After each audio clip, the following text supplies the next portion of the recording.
Welcome into Hand Raise Guys, presented by Comer Heating and Air, Southern Air Conditioning and Heating. It is, as we record this, Thursday, June the 9th. You'll hear this as the Oxford Exxon podcast on Friday, June the 10th. Ole Miss and Southern Miss Super Regional begins on Saturday the 11th. Chase Parham will talk to Carl Lafferty, the Ole Miss baseball assistant, about that series, about this team, about the run they've had here late in the year. And then I will talk about, with Trey Wallace of Outkick.com, we'll talk about the 5 SEC-affiliated Super Regionals and also some SEC football and SEC just expansion talk, that kind of thing. Trey was in Destin for SEC spring meetings, so he and I will talk about that and more. So it's with you for about an hour or so on this show. Hope you guys have a great weekend. Here's the plan for whether it's Sunday or Monday. If Ole Miss wins its Super Regional, when it clinches, we'll have a Hand Raise Guys immediately following that game. It'll be me for the first part. I'll take calls. We'll talk about what's happened, that kind of thing. And then when Chase gets done with his work and gets to a place where he has Wi-Fi, he'll join in. We'll talk about the Super Regional, where things go from there, all of those things. That's if Ole Miss wins Game 2 on whether it's Sunday or Monday, whenever that happens. If that happens, we'll have a show for you immediately following the conclusion of that game. So this show brought to you by Comer Heating and Air, Southern Air Conditioning and Heating. Same great names. I mean, different names, but same great services, same great products. If you're in the Oxford area, Tupelo area, call Comer, 662-801-1777.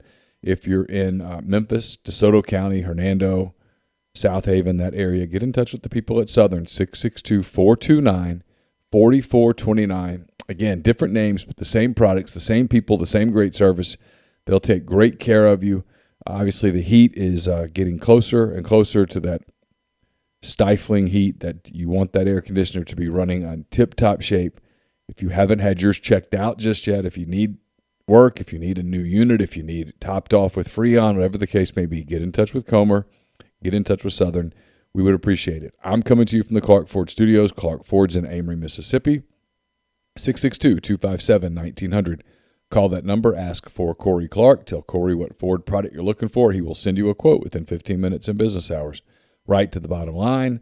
No hassle, no haggle. You get your quote. The rest completely up to you. You can shop that quote around, or you can do what I've done, what I recommend that you do, and that's hop into a Clark Ford today, 662-257-1900. Carl Lafferty, Trey Wallace join on the Rafters Music and Food Hotline. Rafters Music and Food on the Square in Oxford.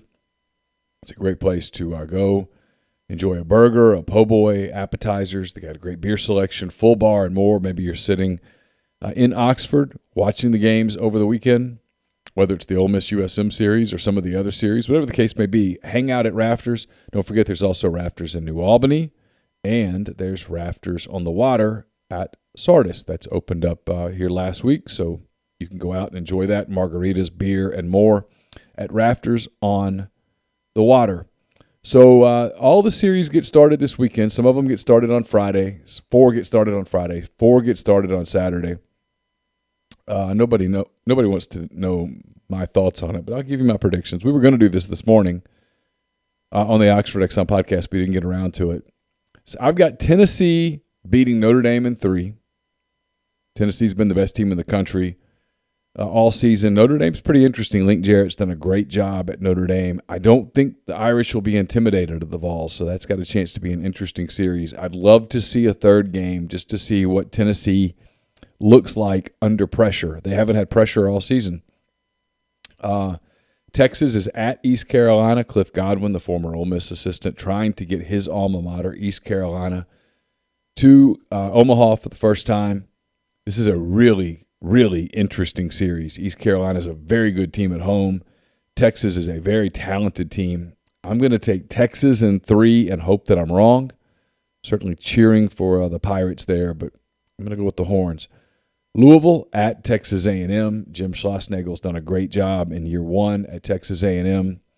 But I think Mike McDonald gets Louisville back to Omaha. I think Louisville wins in 3 games in College Station. That's my pick there. Another super interesting Super Regional, Oklahoma. After winning in Gainesville, they play Virginia Tech in Blacksburg. I'm going to go with Virginia Tech here, but I won't be surprised if I'm wrong. I'll say Virginia Tech in 3, but Oklahoma's been impressive late in the season. That's an interesting series to watch. Connecticut, one of maybe the surprise team in the regional, is at Stanford. Stanford had a fascinating end to its regional against Texas State. I think Stanford goes to Omaha. I think they go easily. I'll take Stanford in a sweep over UConn. Arkansas, which bounced back from a disappointing loss on Sunday to come back and win a game on Monday at Oklahoma State in a rabid environment. They go to North Carolina. The Tar Heels came out of the losers bracket to win the regional in Chapel Hill.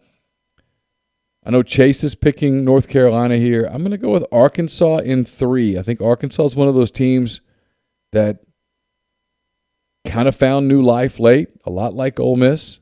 And I'll say Arkansas gets to Omaha, winning in 3 games in Chapel Hill. Speaking of Ole Miss, the Rebels are at Southern Miss. Obviously, we've talked a lot about it throughout this week. We'll talk a lot about it this weekend, and again next week. Chase will be down in Hattiesburg this weekend to cover the Super Regional starting on Saturday afternoon, 3 p.m. on Saturday, 3 p.m. on Sunday, to be announced on Monday if necessary.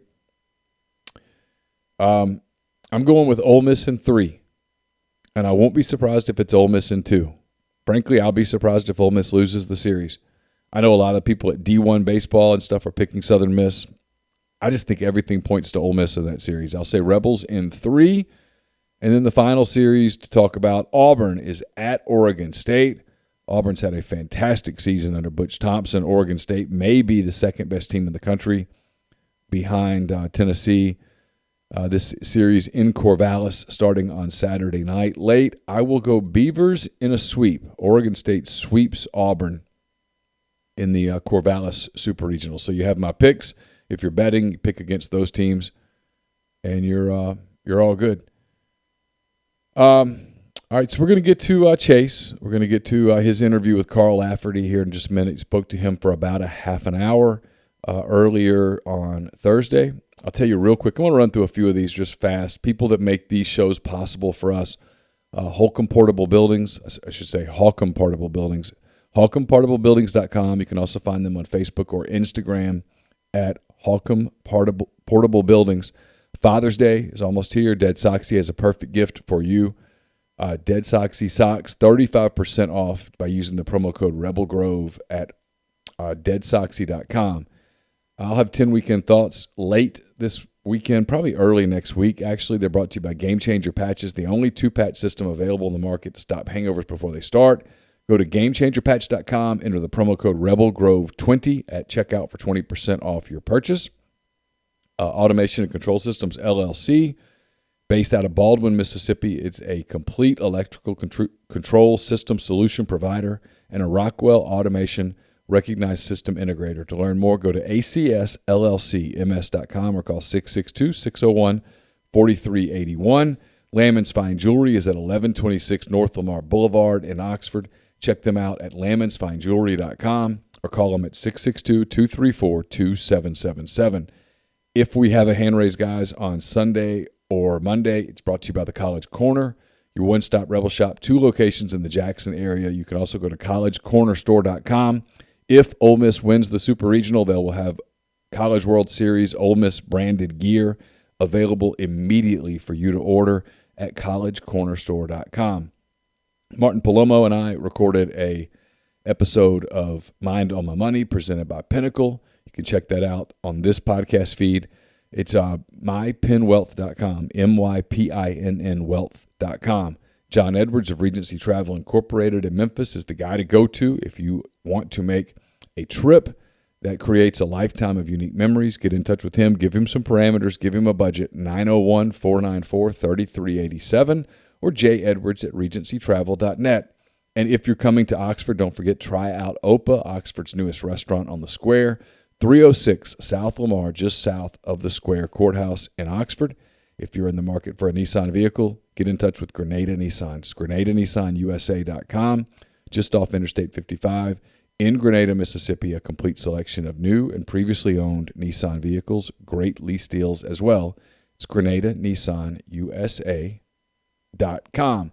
I've got an edition of the Peyton Chatney Show brought to you by The Rogue up on this podcast feed at rebelgrove.com, on our YouTube feed. It's brought to you by The Rogue, as I said, 4450 I-55 North in Jackson, or therogue.com. So without further ado, we'll go to Chase and Ole Miss assistant Carl Lafferty on the Rafters Music and Food Hotline. Carl Lafferty now joining us on the Rafters Music and Food Hotline. Laff, you're getting packed for Hattiesburg. Yes, you guys are leaving later today, I believe, practicing in Oxford before doing it in Hattiesburg at Southern Miss on Friday. And you probably have never been happier to, at least hopefully for a couple more weeks, not follow me back on Twitter. You got a couple more weeks of isolation, at least here in you, right? I do. I try. I'll be honest with you. I've got off social media a lot. Just in the world we live in today, and it makes life a little easier. But you're a tremendous follow during football season. I stay glued. What do y'all tell the kids about social media? I mean, you've had some dust up some stuff. I mean, now more than ever before, kids are all over this stuff. I mean, it's a passionate fan base. It can go both ways. What do you tell the guys? We try to tell them, and we do it at an early stage, but I don't want to say it hits deaf ears, because these kids grew up different than you or I, where social media has been in their life and it's just ingrained. And a lot of them, we recruit them because they're good players and they've had a lot of accolades and a lot of pats on the back in social media. So there's been some positive feedback, but you and I both know social media is not real life. It's, and we always tell them, if you believe what they say when it's going good, then you'll believe what they say when it's going bad. And probably neither are the real truth, So it's hard. It's probably the most challenging aspect of a coach's life right now, is managing that, managing what's going into their brain and how it impacts them. And it's you see it all over, like, you saw the situation, or I'd say situation, what happened with Arkansas's catcher. There was that social media brouhaha and all that stuff. And now the kid is a NIL deal with like a rental company. But you try to educate them. But as you know, sometimes life's best lessons are learned by living it. And I think some of our kids did. And I think it sinks in a little more now. You mentioned Arkansas, and credit to you guys for consistency. You had not been in that situation very often over the course of your tenure here. You leave Fayetteville 7-14 in the league, knowing that better get to work and better to get to work fast. What was the mood of the team on the way back? What was going on at that moment? Because, I mean, seriously, I went back and looked through it. That's the worst you guys had been record-wise through 21 games by far at that point. What was sort of the way that they kept going right there at that moment? They were crushed. When we played at Arkansas, I left that weekend thinking that the sucky thing about this weekend is we played pretty good. Like, we started to play pretty good baseball, and we lost to a good team on the road in their park, which happens in our league all the time. I mean, that's just life in the SEC. But I felt like we were playing better, and our kids were really hurt. You could tell that they really felt it. But I give a lot of credit to Mike. One of the things through all of this that I've learned as a coach, and what he has done so well, is he kind of puts up the walls and the blinders and, talks about being consistent, and talks about, us as a coaching staff, showing up, continuing to coach and have positive energy. And the kids did that. There's a lot of credit that goes to the kids, because I think this group, even through its struggles, really felt like they were good. And felt like they could do it. And I think that's probably why at Arkansas it hurt so much. But it's what allowed them to continue to play through the rest of the season, and obviously go off last weekend and have success in a regional. How did you kill time while you guys were waiting? You get eliminated by Vanderbilt early in the morning on Wednesday, get to Monday winning on selection show. Are you one of these that tries to look around and watch stuff, or are you getting the hell away from it for a few days during that period of time? I try to get away from it. because you'll just drive yourself mad. And what I mean by that is you can go through it and you can look at RPIs and you can look at resumes and you can look at conference tournaments. And I'd be less than honest if I didn't say I didn't flip on some stuff and look here and there. But I didn't immerse myself in it because it's 10 committee members in a room. There's a million different factors and you don't know what they are. And so spending a lot of energy worrying about it or being immersed in it is probably not healthy. So probably, outside of what we were doing as practice wise here, I was doing stuff with my kids, trying to kind of keep my mind, and my kids can keep my mind somewhere else. Trying to do things like that because, again, for all the things we just said, it's a long time till that selection show on Monday. You guys played so well in Miami. Bullpen was so good. You got enough out of your starter, especially the first day with first couple of days with Dylan and Hunter. We've seen these selection show things when you guys get in and it's, you're hosting or whatever, and there's the clap and the applause, but there was some more raw emotion that day. I mean, it was an opportunity. It was a complete change. How much was it just you guys were playing good anyway, you just lost the game to Vanderbilt, and how much was it that, it was a second chance and they were really, really locked in last weekend in Coral Gables? I think they were really locked in. And I think what you saw in that video, the raw emotion is we were 7-14. And they battled their butts off to get back. And they felt like they were just so close to everything getting resetted back to zero, because when you get to postseason, everybody's on the same playing field. You got there, you finally got your head up above water. And I think you saw that in the emotion of the video of the kids on selection day. And then I think they just went out and played baseball like they've been playing baseball. I think, baseball is not a perfect game, but I think we've been playing since that Arkansas series, we've been playing much better baseball. And I think they just kind of kept doing what they've been doing. We talked to Hunter Elliott yesterday, and you don't know exactly what you're getting out of a recruit when he signs, but I don't know that I've seen a freshman that handles everything, the composure, the getting out of that first inning on Sunday against Miami. When if Yo-Yo hits one out of the yard there, you're probably losing the baseball game there right before they even come to bat. Was there some sign of that? I mean, what were the intangibles here? Because we are talking about a guy that, I know knock on wood for you guys, but he has not been rattled at any point. And no matter when he's given up runs, he's kind of avoided the inning and stayed in the game. And you were obviously pretty locked into your regional, but you look around the country over the weekend and road teams at host sites, freshmen got really rattled over the weekend. And he was one of the few that really hung in there. And he's done that all season. He's kept you guys in games. No, I think that's the unique thing about him. Obviously he has some physical gifts, attributes, stuff, etc. But the thing that he does, and it's the hardest thing to figure out in recruiting, but is the biggest indicator or factor of success in a player, is their makeup, toughness, competitiveness. And I don't know that as a coaching staff we can take credit for that. I think that's more of his mom and dad and him.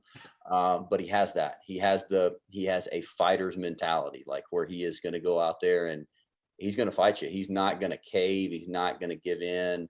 That doesn't mean he's immune from having a good outing or struggling or giving up hits. But he's just going to not beat himself, and he's going to give you his very best every single time. And that's easier said than done. I mean, that's a hard thing to do. But just like you said, man, he's been great at it. Do you ever know until the bullets start flying? I mean, can you have any idea in recruiting that a kid's going to be anywhere near like that at all? You look for, you always try to go back once you've kind of built a catalog of recruiting. You think about, okay, this is what Doug Nikhazy looked like in 9th grade, or so, all the other crazy stuff. And you try to go, okay, is this what I'm seeing? And you try to hedge your bets along that way. And there were things about him that you always saw, like you always saw the competitiveness. You always saw, he always performed well, but like I said, that's the hardest thing, is most of the time the guys that we recruit perform well. Like we don't go, hey, this guy's not performing well, let's recruit him. He's always done that. So you really truthfully don't know until the bullets start flying. And that's what makes baseball so unique, because it's a much different sport than, say basketball or football, where the physicality can play such a huge part in their ability to go out on the court or field and perform. You can get guys that may just look like average Joes out there, like walking down the street, but you put them on a baseball field and they have the ability to perform. And he's got the knack for that. So to answer your question specifically, it's more when the bullets start flying. Since May 1st, Mallett struck out 20, allowed one walk during that period of time. He's always had stuff. I mean, even last year as a freshman, you could see kind of some raw talent or whatever. But what's clicked? I mean, is it mental? What's been the difference for him over the last 2 months, 6 weeks, 10 weeks, whatever it is? I think it's really the breaking ball. He has started to figure out one. And give credit to Mallett because he's worked at it. He worked at it over last summer. He started to realize, okay, the breaking ball, how he's throwing it, adjusted throwing it with intent, arm speed, and more down. It's become a swing and miss pitch. And I think once that starts happening, and you feel like, hey man, I've got something that they struggle to hit, and now I can reach back and throw my fastball 92, 94, 95 miles an hour.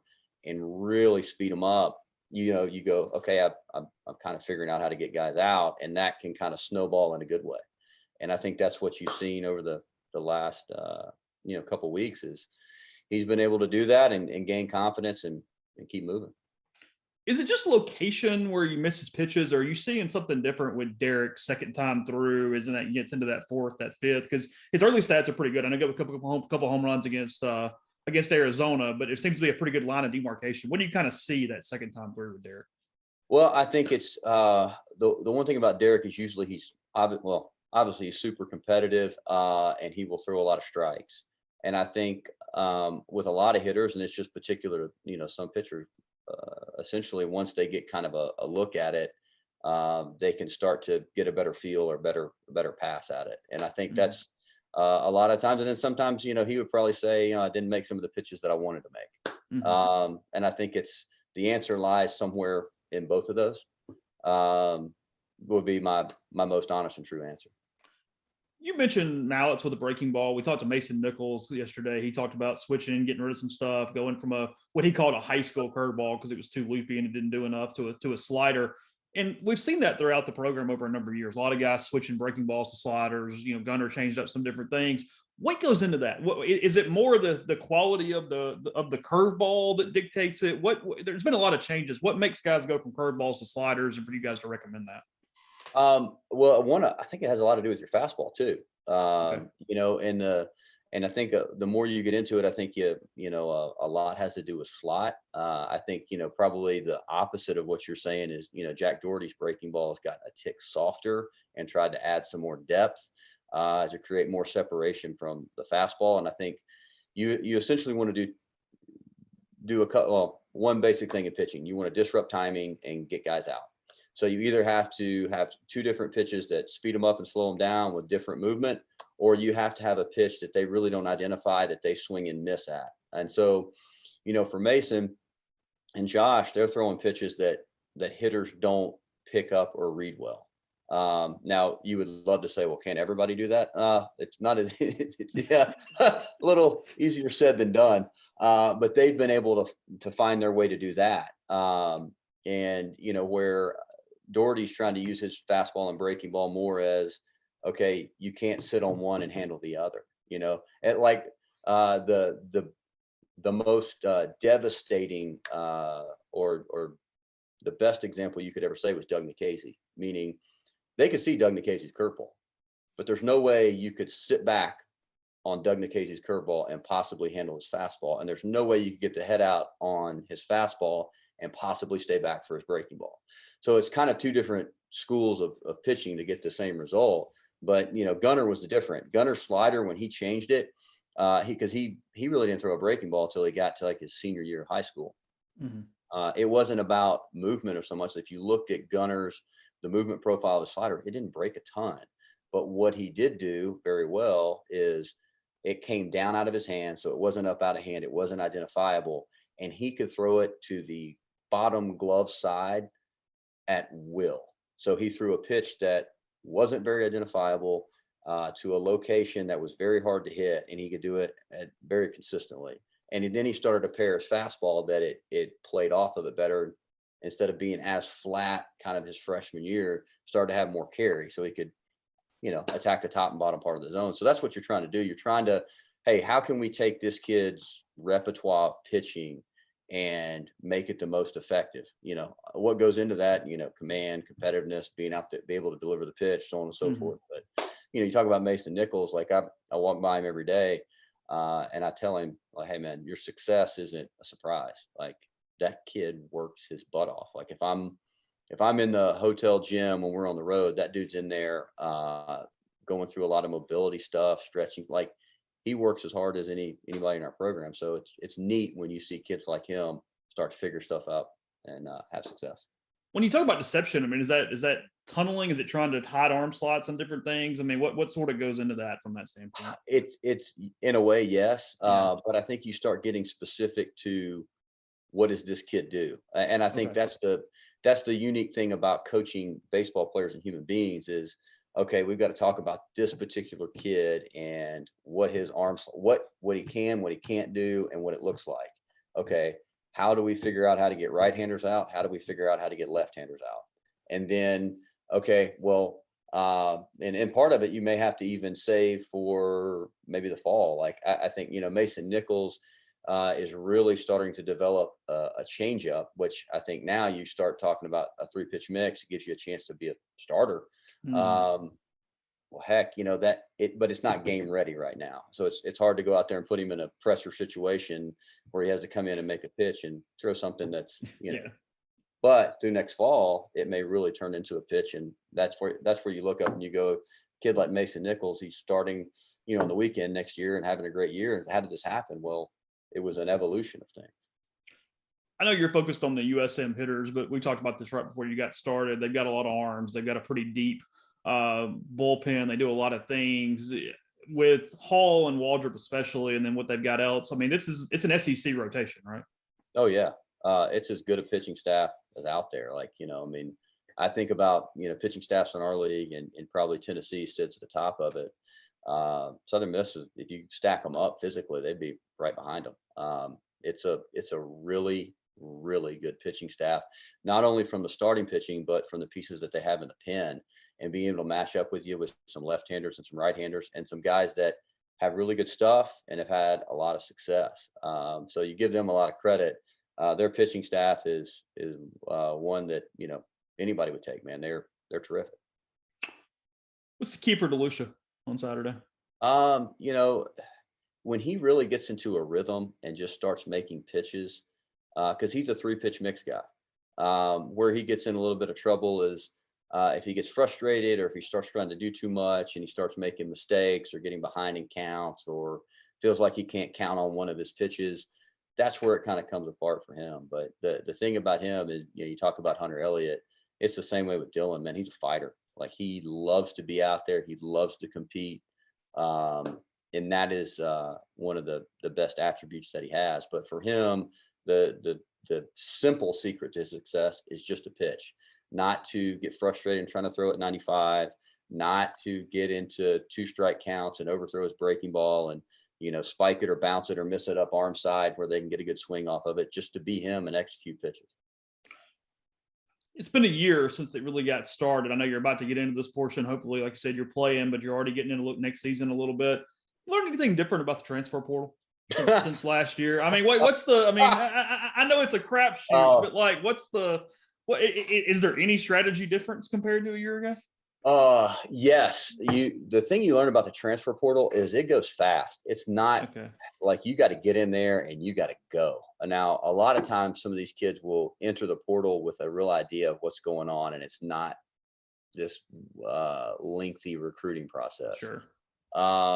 So you got to be aggressive and but it's just, it is so scattered. It is so random. There's obviously differences. Like, you're talking about kids that have already been through the recruiting process. You're not talking about a 10th grader figuring out where he wants to go to school. This is a kid that's been at a Division I university, and now he's looking to go somewhere else for some other reason. So, one, you need to, figure out if those things align with what you're looking for. And then the physical side of it, which is a little bit easier with technology and synergy and TrackMan and just sheer stats. It makes it a little easier to figure out the skill component of it. But it's Man, it's the wild, wild west. With NIL and stuff out there, and baseball is way different. It's not. Sure. Football is a beast, and it should be. It's the king of the hill, and so there's parts of it in baseball. Maybe you never know what's fact or fiction with baseball, because it's baseball's just a different deal. You don't know if some of these NIL deals are real. Some of them aren't. It's just man, it's an ever change. Every day is an adventure, dude. Every day is an adventure. You've got a draft coming up. You've got Farish, you got Anthony, you got all these guys that go different directions. How the hell do you know how much money you have to offer kids in the portal? How do you manage a roster? You don't. You guessing? To a point? Yeah, to a point. I mean, it's educated, but I mean, it's man, probably about August 5th, I will, I have no hair. I'll probably have less. But when I say it's a broken system, it's just set up in a very poor way. Because you're talking about, okay, kids have to be in the transfer portal by July 1, but the draft's not till mid or late July. So we're not fortune tellers. We don't know exactly what's going on. Now we educate ourselves and we have educated guesses, but it's hard. It's really, really hard. And at the end of the day, you want to be able to field a competitive team. That's what your fans, your university, like it's what you're supposed to do. And it's just hard to know. So you just go out there and recruit as hard as you can, as best you can, try to make sure that you fill the needs, and good fortune and luck. That's always nice too, especially when it comes to the draft. Well, yeah, I mean, it's broken because, I mean, he's a guy who, left Ole Miss, but there's no reason in the world Plumlee should have had to sit out for baseball after not being in the portal the July before that. No, that's an impossibility. No, we didn't want him to sit out. Like we were, sure. as a baseball staff, we loved that kid and we wanted to try to help him. We would have loved for him to play at UCF, but it was out of our hands. We would have kindly written any waiver or done anything we could, because that, again, like what you're saying, like you want that kid to be able to compete. The window that you have to play college athletics, while COVID has increased that for a lot of people, it usually is small in comparison to your life. But it's just, there's a lot of things that don't make sense or don't add up. And when you start talking about student athlete welfare and things like that, I think there's some issues to be addressed. And I think in all fairness, the hardest thing is each sport has its own unique niche. And I think it's really hard to create rules that overlap over all of them. I've got a couple theories. I mean, a lot of arms still went that were elite. You've got a lot of experienced hitters like Elko back because of COVID. Frankly, some people think the balls are a little juiced. Why is everything so offensive right now? I think this is, again, my opinion. I don't know the fact.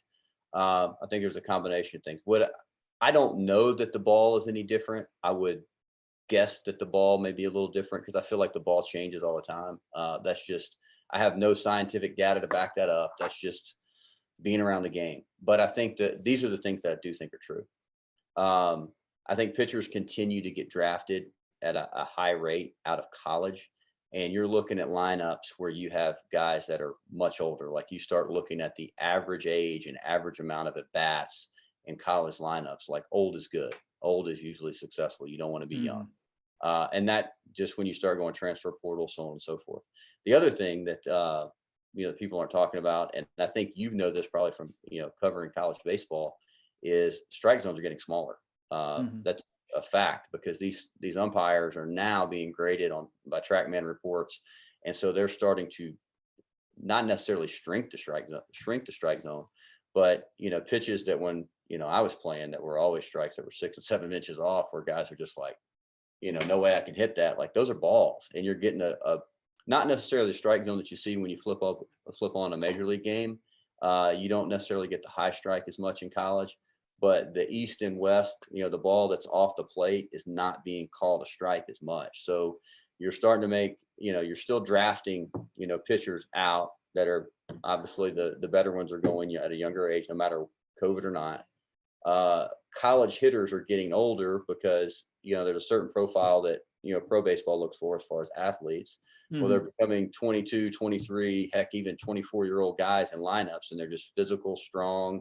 They have a ton of at-bats. And now you're forcing them to, pitchers to throw it in a smaller box, that all kind of adds up to being more offensive. That's got to change how you call the game a little bit too, right? Because, you can't call the 6-inch off the plate as often because nobody's swinging at it and it's not a strike. You're no longer getting that type of either the call because it hits the mitt, but you're out, but nobody's waving at it either, I would think, at the same clip.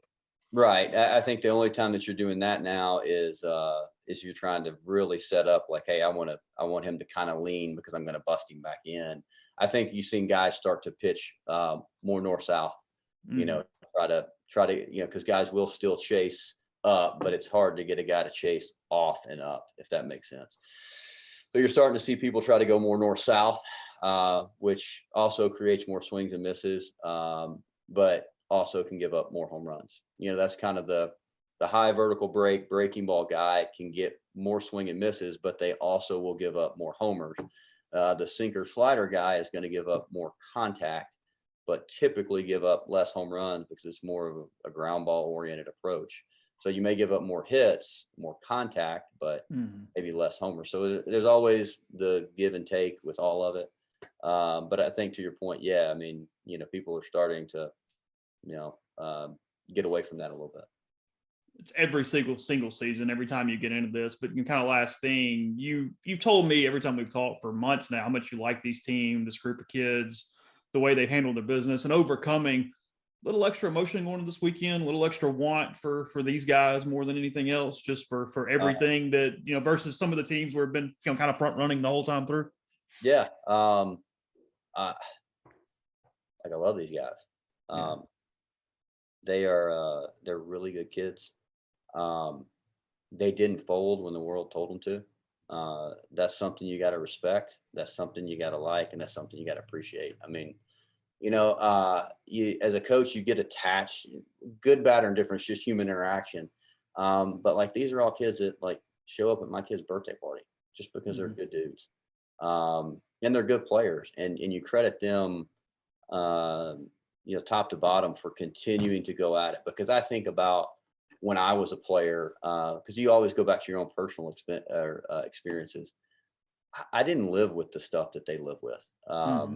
When the game was over, if we got booed or people made fun of us at the game, we left, and that was the end of it. They live with it every day because of the device they have in their hand and the criticism. And part of it is self-inflicted because of the way they consume information with social media, but it doesn't make it any easier. So for these kids to show up like they did every single day, even after starting off 7-14 in the league and feeling like they've been run over by a truck after the Arkansas weekend, they always showed up, man. I think as a human being, all the lessons we want to teach our kids about life is, the ability to get back up and just keep showing up and keep pushing forward and, keep doing it with a joy for being around each other.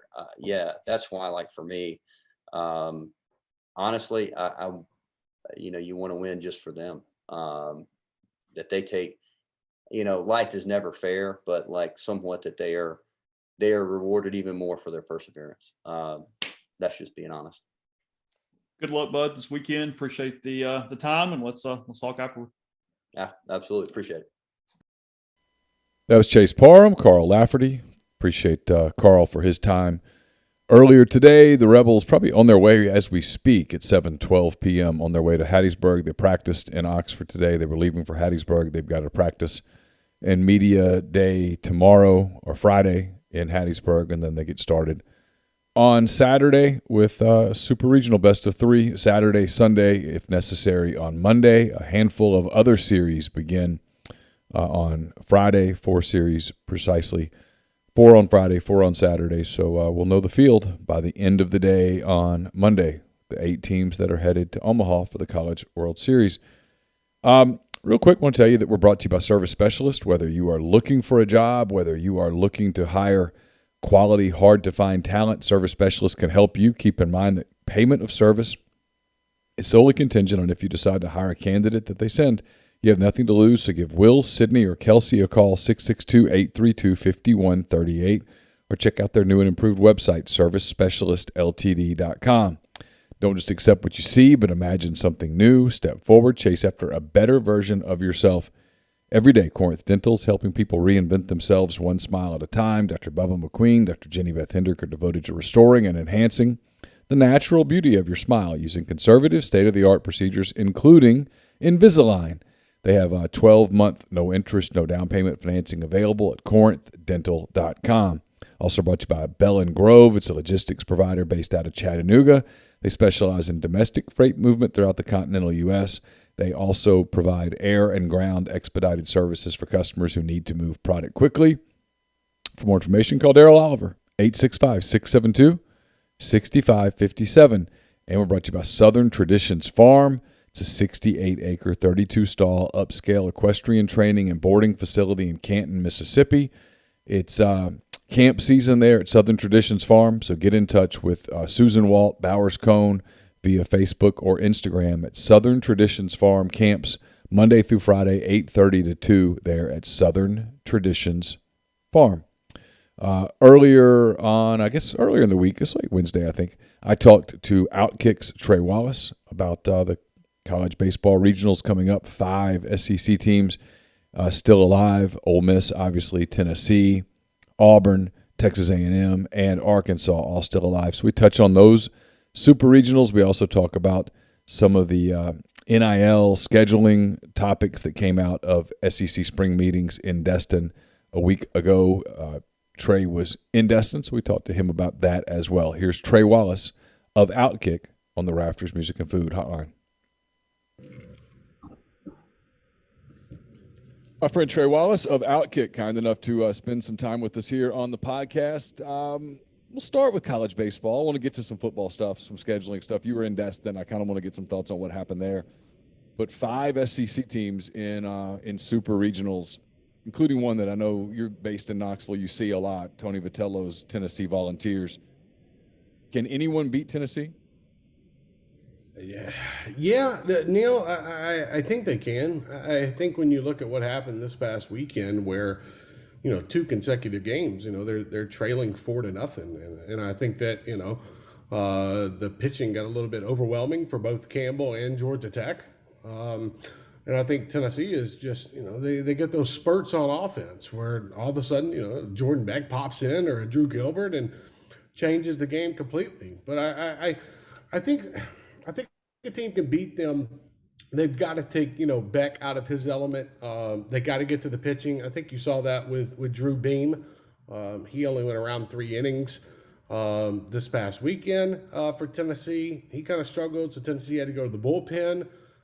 There are ways that teams can get after this squad, and it's going to be all about how they attack, the pitching rotation and get Tennessee into the pen, because Ben Joyce can only throw 105 miles per hour for maybe one game, out of a weekend. I don't know if they're going to do that twice. So, I look at things overall, and I think this Tennessee squad, after watching them all season, 3 consecutive games this past weekend, I think there's a team that can beat them. I don't know if it's Notre Dame, but there are some teams out there I watched that could get them in Omaha. So with Tennessee, what's interesting is that it's such a good team. They're loaded with talent. He's done a great job of accumulating talent there. Yet what gets kind of the people talking is the antics, the running around the bases with your middle finger extended, the whole deal. It's how fiery they get when someone dares challenge them back, right? Is that all part of the aura of them, or is it beginning to go too far? I think going around the bases with your middle finger in the air is that's too far. I mean, let's be honest. Yeah, of course. I didn't even catch it like when it happened, like at the stadium, because I wasn't paying attention to that. I wasn't paying attention to the runner going around the bases, but I was paying attention to the whole entire dugout. All the guys running out and jumping up and down, jubilation, whatever. And I think that when you look at it, it's a buildup of things. If it just happened one time and Jordan Beck had just done that one time rounding the bases, it would be different. That would be okay. Emotions got to him and he handled it the wrong way. But I think when you look at this squad overall and the way that they react to certain things, it feels like a wrestling faction. is the best way that I've always put it all season. They feel like the NWO from wrestling, where they don't care. They're going to go out, they're going to act the way that they want to act, and they're going to piss off a lot of people. I think that two things are going to happen. Either they're going to roll all the way to Omaha acting like that and win the whole damn thing, or they're just going to get lambasted once they lose, and it's all just going to come back and hit them in the face. Well, that is true. Earlier in the week, we were talking on our podcast about how the rest of the country is now cheering against Tennessee. I mean, they have become the evil empire sort of team in college baseball, which frankly is probably good for the sport in terms of marketing the sport, to have a team that everybody collectively can get together and hate. But I'm interested though, Neal, also is like, when do the networks fully embrace this thing? And I think they're waiting until Omaha. I think because it'll give them like the perfect storyline. Okay, it's Tennessee versus the world. Yep. Everybody hates Tennessee. All the fan bases hate Tennessee. And I think if you get to that point, okay, now you change the dynamic of a broadcast up and whatnot. But I think so far, like overall in the season, it's just they don't care. It comes from Tony. It's not just the players in the dugout saying, okay, this is how we're going to act and whatnot.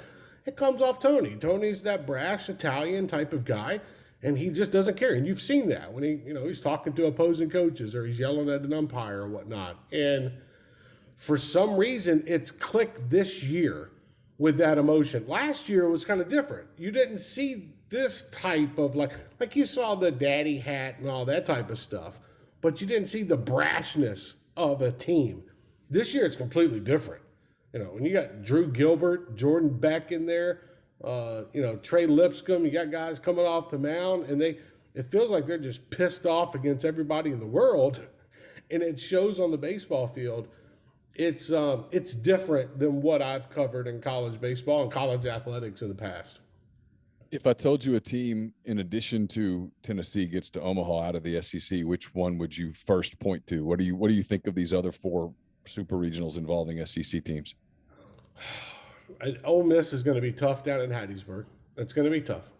If there was one environment, if Tennessee wasn't playing this weekend, they were playing on the road, I would be down in Hattiesburg watching that, just because how crazy that's going to be. I think right now, it's probably Arkansas, and I'm not just saying that. Just saying I feel like they can have offensive explosions. I think that when you look at the pitching wise, for them to be able to get out of that regional, compared and especially what it was with Oklahoma State and how that was played, it just kind of feels like Arkansas is playing good baseball at the right time, coming off a regular season, where they looked mediocre at times. And it was like, okay. Most of the time. Right, most of the time. And it's like, what? Okay, something flipped. Okay, did it happen in Hoover, when they lost or something? But then you think about it even more, and it's like, okay, you get into postseason play, and something else is hit with Dave Van Horn and his squad. I like Arkansas if they can get out of their super regional and having to go play the Tar Heels. It's not like it's going to be easy, but I think right now my 2 teams, if they can get on runs, because it would be very magical. Like I know what Auburn's doing, and I get that part. But if Ole Miss can get out of Hattiesburg with the lineup that they have hitting wise and just get to Omaha, man, anything can happen. And that's why they've caught me off guard.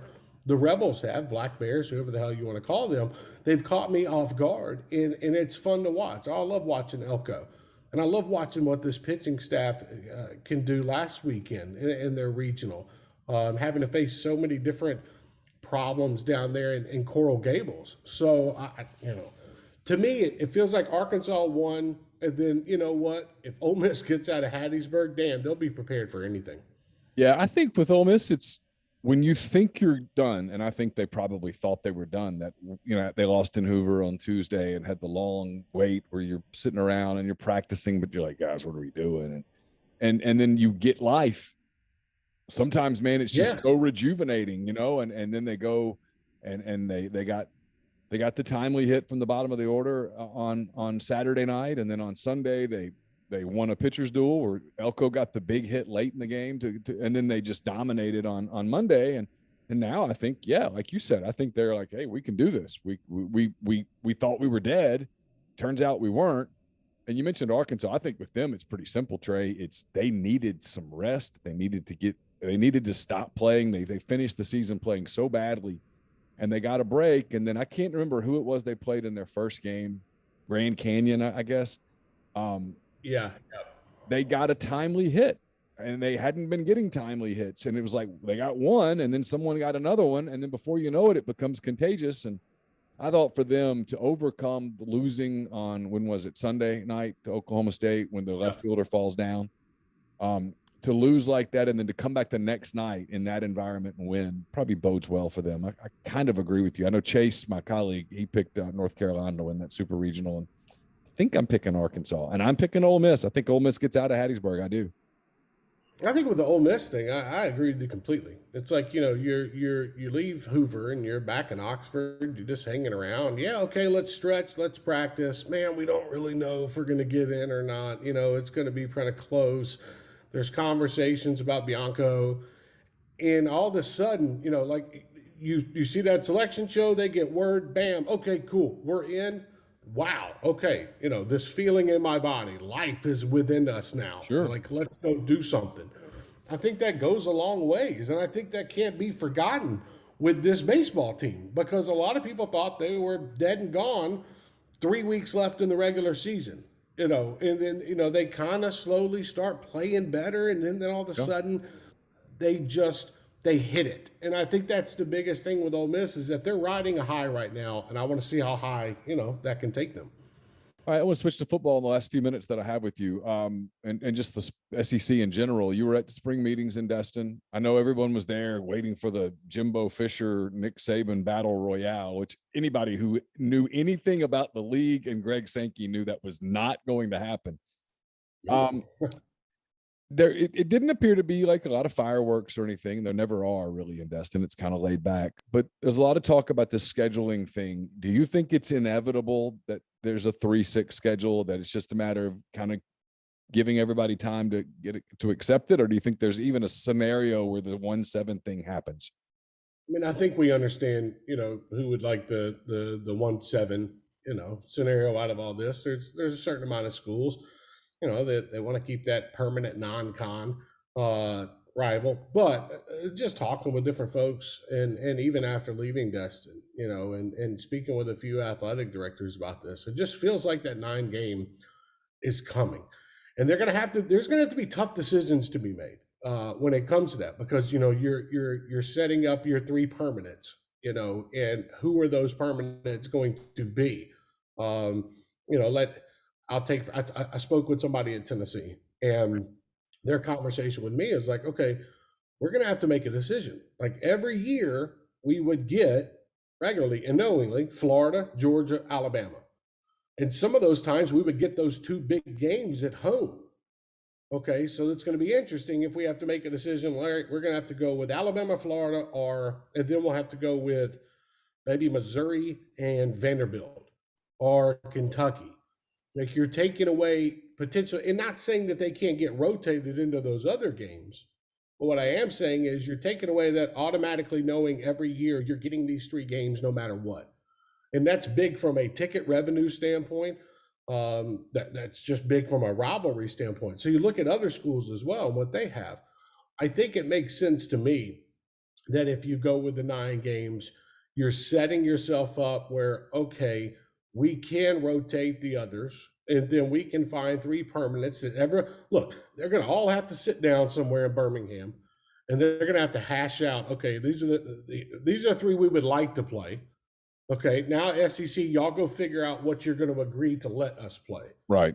And I think that's going to be the hard part out of all of this when it comes to it, because I think we are getting to that point. I think it's going to come sooner rather than later, where decisions are going to have to be made, Neal, that are going to piss off a lot of people in the Southeastern Conference, but they're just going to have to deal with it because they're trying to, in my opinion, in asking a couple people about this part too, trying to get all this done for this big contract with ESPN starts. Like that's the biggest thing too. Of course. Yeah, get the scheduling And format. you know what ESPN/Disney/whatever want? They want more games. Yeah, exactly. In Texas and Oklahoma have been in on the conversations. Now they weren't there in Destin and whatnot, but I promise you, at night, I'm sure Greg Sankey or somebody is calling Texas and Oklahoma and letting them, okay, this is what happened. This is what's going on. This is the feel out right now, and we'll keep you abreast of the situation. And look, I don't know if a vote is going to be there for them, but I promise you, they will have their feelings known towards this because they are bringing a different power punch to the conference whenever they get in. And Sure, like somebody said to me, they were talking about, okay, what's the timeline for Oklahoma and Texas to get in? Do you think the SEC is going to have to wait all these years? And then I talked to somebody from ESPN. They're like, you know what? We would really like to have Texas and Oklahoma in the conference when we launch our new contract with the SEC. Like we don't want to have to wait a year. Like we already launched our contract. We don't have to wait another year for Texas and Oklahoma to join them. And that starts in the 24 season, correct? Right. Yeah. Yeah, they'd have to wait a year. That's when Texas and Oklahoma are joining. Exactly. In 23, the Pac-12 Bill of Rights, grant of rights and the TV contract expire. Yeah. Why no one is talking about this more is beyond me. Pete Thamel, to his credit, has twice written these big picture stories, and he drops that paragraph into both of those stories. He's not doing it to get to a word count, Trey. He's doing it because he's hearing something. He's hearing something that I started hearing a year ago about this time, about USC, Arizona State, that they might be interested in doing something because they see the pieces of pie that Tennessee is getting, that Ole Miss is getting, that Florida is getting. They would like a similar piece of that pie. Do you think that one of the storylines that we're kind of missing here is that it's not just Texas and Oklahoma joining the league soon? Yeah, I agree completely. That's not. Look at the amount of money that the Southeastern Conference is getting. Look at what the Big Ten is about to negotiate with a new contract when it comes to their money. You look at USC and they're sitting out there on the West Coast. Okay, that's fine. They're sitting out in LA, but they're surrounded by scrubs. Okay, Oregon's a brand, you can get behind. But let's be honest, the rest of that conference is not. And if they want to go so-called Hollywood, and change the game when it comes to what USC athletics is, they're going to have to do something different because the Pac-12 is not bringing them the exposure. Like it could be USC all you damn want, but you're still in the Pac-12 conference and you still have that horrible television contract. And who do you want coming to your place? Cal and Utah or Alabama and Florida? Exactly. To me, I don't know why this never gets traction anywhere. It's almost like it's and I think it's our field, man. I think there's so many people in our field that are sort of traditionalists, for lack of a better word. I'm not making fun, but that they just don't see where this is going. And to me, it seems somewhat inevitable. The Pac-12 is just going to expire. And if you're USC, you're not going to say, I tell you what, we'll re-up. We'll get our $17 million a year. It's cool with us that Mississippi State's getting $62 million. We're cool. That's cool. Who would sit in that room and say, yeah, that's what we should do? Instead, you're going to say, I think it's pretty obvious. The Big Ten's going to add Oregon and probably Washington. The SEC, I think, is going to add USC and somebody. And then ESPN and Fox are going to say, that's cool with us. More games. And what happens to the rest of the country is what happens. I don't know. They're going to need to start figuring it out. I think the biggest thing is when you look around and USC sitting there looking around, they're in the conference room and they're talking about television revenue and what's being broken up. And I agree with you. Okay, wait a minute. Vanderbilt got how much? Okay, that's interesting. All right, well, look at us. We're building a bigger and better USC. We've got Lincoln Riley out here. We're going to be fighting for national championships or hoping to in the next 4 to 5 years. Sure. And we're still sitting out here on the West Coast and we're getting 9:00 games at night. We're not getting any prime time. The only prime time, they really get is if they come out here towards the East or they play Notre Dame and NBC picks it up for some kind of, 7:00 kickoff or whatnot. they're sitting out there and they're being wasted. I mean, let's be honest. And I'll say this too, like the old USC with Helton and all that stuff. Okay, you can have that, like whatever. That is not valuable to any other conference. But Lincoln Riley, the amount of money that they're willing to spend to upgrade facilities and this new persona of USC, that is valuable to conferences, and that's something they can get behind. Yeah, and that's something that Disney, ESPN, Fox, whoever, they want that. I mean, of course. I mean, you know, a Saturday afternoon LSU at USC game in primetime. I mean, yeah, everybody would want that. Who doesn't watch that? Who doesn't watch Oklahoma, USC?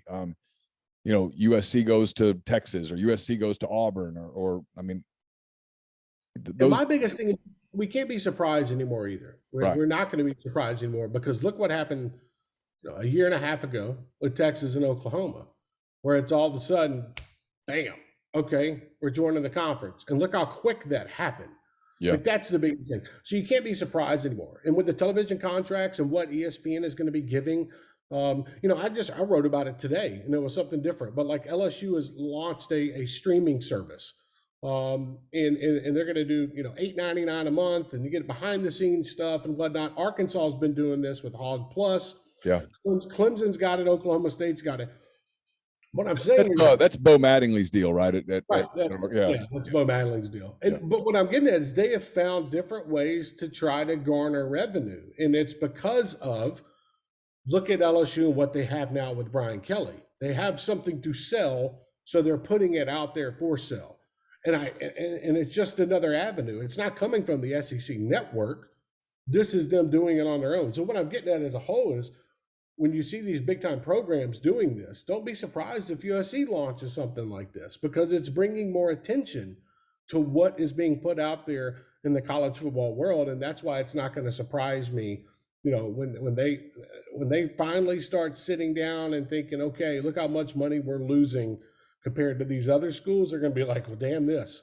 We're not doing it anymore. You guys can't afford us anymore, so we're going to go find somebody that can afford us. I started with Jimbo and Nick. I'll finish with Jimbo. You were there. I thought Jimbo had some interesting things to say after everybody got through asking if he and Nick were going to fight. Yeah.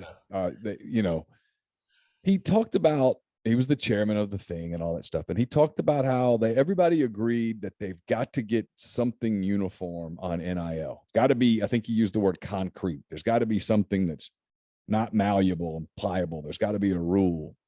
You were around all those people and you know a lot of people. You've done a great job building your career. When you talk to some of these people away from the microphone, does anybody have any clue how? I mean, what Jimbo said is true. That's what you'd love to do. But getting there is a completely different thing. And I've yet to hear anyone come up with a plan that makes sense, that is applicable, that would accomplish that goal. What I'm tired of hearing is that over the last couple of weeks, it's been, okay, we got to wait for federal legislation. Got to wait for federal legislation. And it seems like that's their go-to little remark. Yeah. And I noticed that. And even with talking with people off the record, like, you know, with coaches and ADs and people involved in programs, like they're sitting out here and they're just kind of wailing around because they have a system right now. There's two things. They have a system right now that they can take advantage of if they have the right amount of money at their school. So at first glance, they're like, okay, we kind of like what is going on. Let's not make this all public that we love that we have this much amount of money and can get all these players in. But also, we agree at the same time that there needs to be something different and we need to change things. So you've got coaches that are out there that are proclaiming, yes, let's get something done and let's go to Congress. And you know what?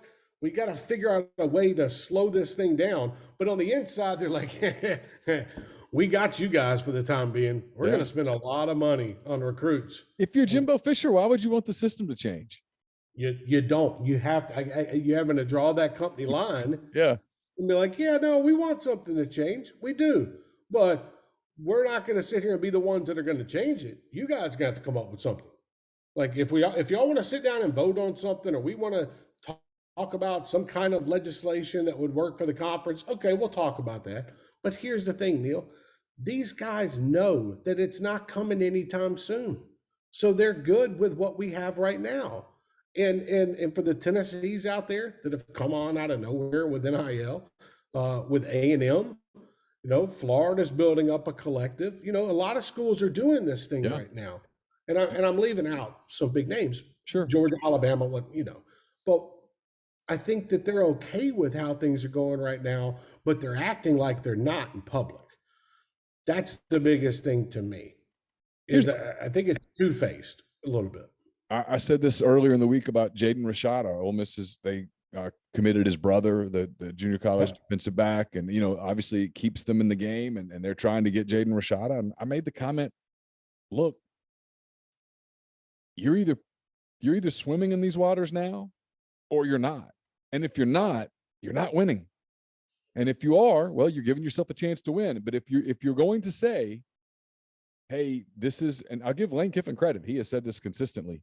If you're going to say, hey, we want to be a power, we want to contend with the big boys, well, then that means that you are playing the big money NIL stuff right now. I mean, people like to pick on Tennessee on the Nico Iamaleava thing, and I'm the exact opposite. I'm like, good for them. That was smart. I mean, they got it done, and he's committed. He's going to be their guy. And people go, well, what happens if he busts? And he busts. He busts. He wastes the money. It happens. But what happens if he doesn't bust?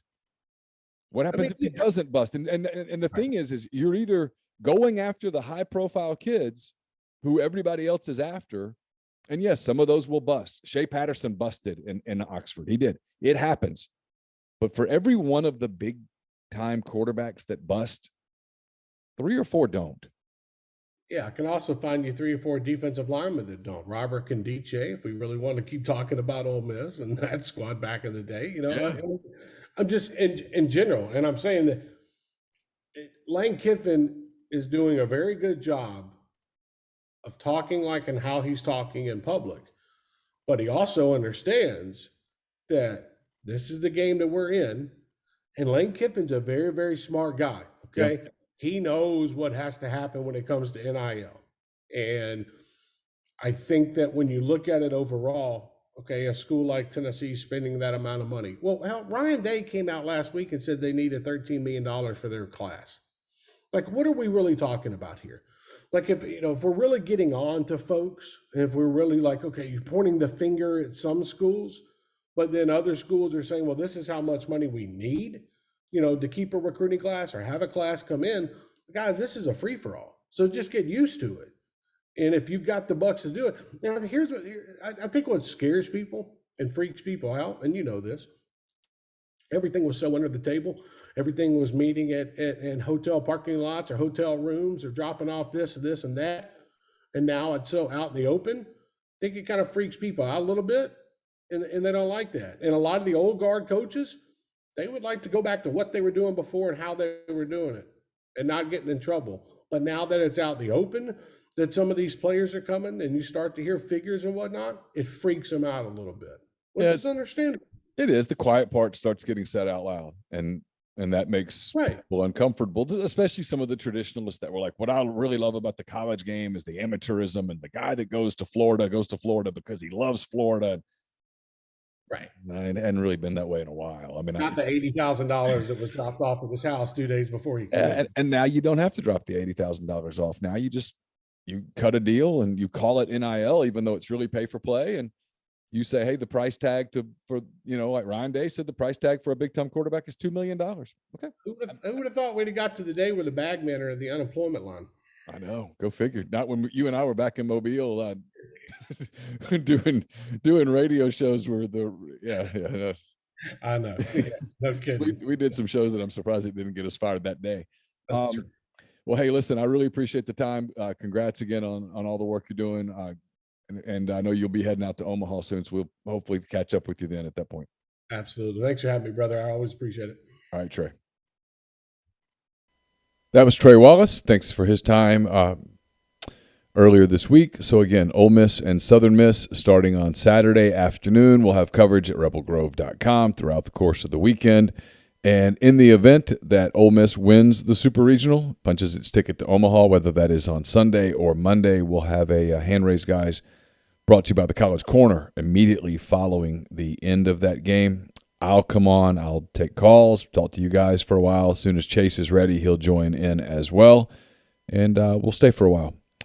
And in the event that that doesn't happen, we'll have a Tuesday morning Oxford Exxon podcast where we will talk about what it all means. So, again, thanks to Trey. Thanks to Ole Miss assistant coach Carl Lafferty for their time today on Hand Raise, guys. This will be the Friday Oxford Exxon podcast. So thanks to those guys. Thanks to you guys for in the thread. Thanks to everyone who makes us a part of your day, a part of your week. We certainly appreciate it. We look forward to visiting with you again soon. For Chase Parham, I'm Neal McCready. Take care.